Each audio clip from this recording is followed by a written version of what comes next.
ಮಹಾದೇವ ತಾತನ ಲೀಲೆ ನಡೀತದೆ. ಕೆಲವೇ ಕೆಲವು 5 ದಿನದೊಳಗ ಮಹಾದೇವ ತಾತ ಪಾದ ಇಟ್ಟು 5 ದಿನದೊಳಗ ಬಂದಿರುವಂತ ಆ ಇಡೀ ಕಾಯಿಲೆಯನ್ನು ನಿವಾರಣೆ ಮಾಡಿ ಮೃತ್ಯುಂಜಯನಾಗಿ ಆ ಇಡೀ ಎಲ್ಲ ಸಾವು ನೋವುಗಳನ್ನ ತಡೆದು ಇಡೀ ಜಾನುವಾರುಗಳ ಸಂರಕ್ಷಣೆ, ಇಡೀ ಆ ಭಕ್ತರ ಸಂರಕ್ಷಣೆಯನ್ನ ಮಾಡಿದಂತ ಶಕ್ತಿ ಚೈತನ್ಯ ಯಾವುದು ಅಂತ ಕೇಳಿದ್ರೆ ಅದು ಮಹಾದೇವ ತಾತನ ಶಕ್ತಿ ಚೈತನ್ಯ. ಮಹದೇಶ ಬಾಲಕ ಆಗ 7-8 ವರ್ಷಗಳ ಸಮೀಪದಲ್ಲಿದ್ದಂತ ಮಹದೇಶ ಅಭಯಾರಣ್ಯದೊಳಗ ಹುಲಿ, ಸಿಂಹ, ಕರಡಿ, ಚಿರತೆ, ಮೃಗಗಳ ಇರುವಂತ ಮಧ್ಯಾರಣ್ಯದೊಳಗ ವಾಸ ಮಾಡ್ತಾನೆ.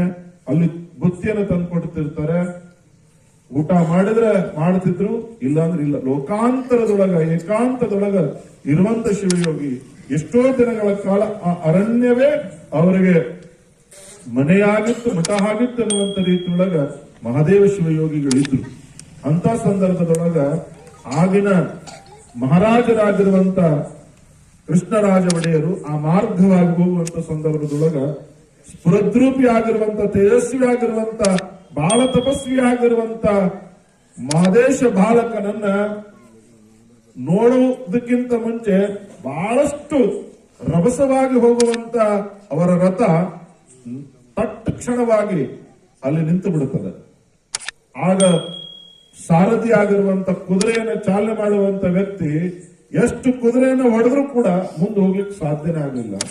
ಆಗ ಮಹಾರಾಜ ಸುತ್ತ ನೋಡ್ತಾನ, ಸುರದ್ರೂಪಿ ಆಗಿರುವಂತ, ತೇಜಸ್ವಿ ಆಗಿರುವಂತ ಬಾಲ ಮಹದೇಶ ಅಲ್ಲಿ ಕಾಣುತ್ತಾನೆ. ನೋಡಿದ ತಕ್ಷಣ ಮಹಾರಾಜ ಆತನಿಗೆ ರಥವನ್ನು ಇಳಿದು ಬರ್ಬೇಕನ್ನಿಸ್ತದ. ಇಳಿದು ಬಂದು ಆ ಮಹದೇಶನನ್ನು ನೋಡುತ್ತಾನೆ. ನೋಡಿದ ತಕ್ಷಣ ಆತನ ದಿವ್ಯ ತೇಜಸ್ಸು ನೋಡಿ ಮಹಾರಾಜರು ಸ್ತಬ್ಧಿಭೂತರಾಗ್ತಾರ. ಅವಾಗ ಯಾರು ನೀನಂತಂದಾಗ ನಾನು ಯಾರು ಅಂತ ಹೇಳಿ ಅಂತೇಳಿ ಅಲ್ಲಿ ಸಂಭಾಷಣೆ ನಡೀತಾರೆ. ಅವಾಗ ನೀನ್ ಬಂದ ಕಾರಣ ಏನಂತ ಕೇಳಿದಾಗ ನಾನು ಈ ಗೋಗಳ ರಕ್ಷಣೆಯನ್ನ ಮಾಡ್ತಾ ಇದ್ದೇನೆ, ದನ ಕಾಯುವಂತ ಅಂತ ಹೇಳಿದಾಗ ಅವ್ರ ಕಣ್ಣೊಳಗ ನೀರು ಬರ್ತವು. ಆಗ ತಂದೆ ತಾಯಿ ಅಂತಂದು ಆ ಪ್ರಶ್ನೆಗಳಿಗೆಲ್ಲ ಉತ್ತರವನ್ನು ಕೊಡ್ತಾರ ಮಹದೇಶ. ಆಗ ನೀವು ನನ್ನ ಅರಮನೆಗೆ ಬರ್ರಿ ಅಂತ ಹೇಳ್ತಾರೆ. ನಾನು ಅರಮನೆಗೆ ಬರಬೇಕು ಅಂತಂದ್ರೆ ನೀವು ಈ ಎಲ್ಲಾ ಗೋವುಗಳ ಸಂರಕ್ಷಣೆಯ ಹೊಣೆಯನ್ನು ಹೊರಬೇಕು. ಯಾಕಂದ್ರೆ ನಾನು ಭಕ್ತರಿಗೆ ಎಲ್ಲರಿಗೂ ಕೂಡ ಅಭಯಸ್ಥವನ್ನು ನೀಡಿದ್ದೀನಿ. ಇವೆಲ್ಲ ಪಾಲನೆಯನ್ನು ನಾನು ಮಾಡ್ತಾ ಇದ್ದೇನೆ.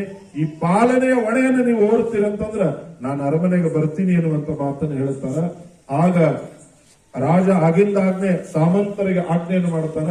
ಇಲ್ಲಿರುವಂತ ಎಲ್ಲಾ ಗೋಗಳ ರಕ್ಷಣೆಯನ್ನ ರಕ್ಷಾ ಪಾಲಕನಾಗಿರುವಂತ ಮತ್ತೊಬ್ಬ ದನ ಕಾಯುವಂತ ವ್ಯಕ್ತಿಗೆ ವ್ಯವಸ್ಥೆಯನ್ನು ಮಾಡಿ ಮಹದೇಶನನ್ನ ತಮ್ಮ ರಥದಲ್ಲಿ ಕುಳಿಸ್ಕೊಂಡು ನೇರವಾಗಿ ಅರಮನೆಗೆ ಹೋಗ್ತಾರೆ. ನೇರವಾಗಿ ಅರಮನೆಗೆ ಹೋದಂತ ಸಂದರ್ಭದೊಳಗ ಮಹಾದೇವ ತಾತನವರು ಅರಮನೆಯನ್ನ ಪುರಪ್ರವೇಶ ಮಾಡಿ ಆ ಅರಮನೆಯೊಳಗ ಗುರುವಾಗಿ ನೆಲೆಸುವಂತ ಸಂದರ್ಭದೊಳಗ ಅಲ್ಲಿ ಬಹಳ ಘಟನೆಗಳು ನಡೀತಾವೆ, ಬಾಲ ಲೀಲೆಗಳು ನಡೀತಾವೆ, ಮಹದೇಶನ ಲೀಲಾವಳಿಗಳು ನಡೀತಾವೆ. ಆಗ ಆ ತಾಯಿ ಯಾವ ಮಹಾರಾಜನ ಧರ್ಮ ಪತ್ನಿಗೆ ತಾಯಿ ಅಂತ ಹೇಳಿ ಸಂಬೋಧನೆ ಮಾಡ್ತಾರ, ಮಹಾರಾಜನಿಗೆ ತಂದೆ ಅಂತ ಹೇಳಿ ಸಂಬೋಧನೆ ಮಾಡ್ತಾರ. ಒಬ್ಬ ಲೀಲಾ ಪುರುಷ ಲೋಕಾತೀತನಾಗಿರುವಂತ ಮಹಾದೇವ ಶಿವಯೋಗಿ ತನ್ನ ಜನ್ಮಕ್ಕೆ ಕಾರಣ ಆಗಿರುವಂತ ತಂದೆ ತಾಯಿಗಳನ್ನು ಹೊರತುಪಡಿಸಿ ಒಬ್ಬ ಮಹಾರಾಜನನ್ನ, ಒಬ್ಬ ಮಹಾರಾಣಿಯನ್ನ ತಂದೆ ತಾಯಿ ಅನ್ನುವಂತ ಭಾವನೆಯೊಳಗೆ ಕಾಣ್ತಾರ ಅಂತ ಕೇಳಿದ್ರ ಅದು ಒಬ್ಬ ಮಹಾ ತಪಸ್ವಿಗೆ ಇರುವಂತ ಮಾತೃತ್ವದ ಭಾವನೆ. ಅದಕ್ಕ ನನ್ನ ದೇಶದೊಳಗ ಮಾತೃದೇವೋ ಭವ, ಪಿತೃದೇವೋ ಭವ, ಅತಿಥಿ ದೇವೋ ಭವ, ಆಚಾರ್ಯ ದೇವೋ ಭವ, ಸಮಾಜ ದೇವೋ ಭವ ಎನ್ನುವಂಥದ್ದು ಕೊಟ್ಟಂತ ಇತಿಹಾಸ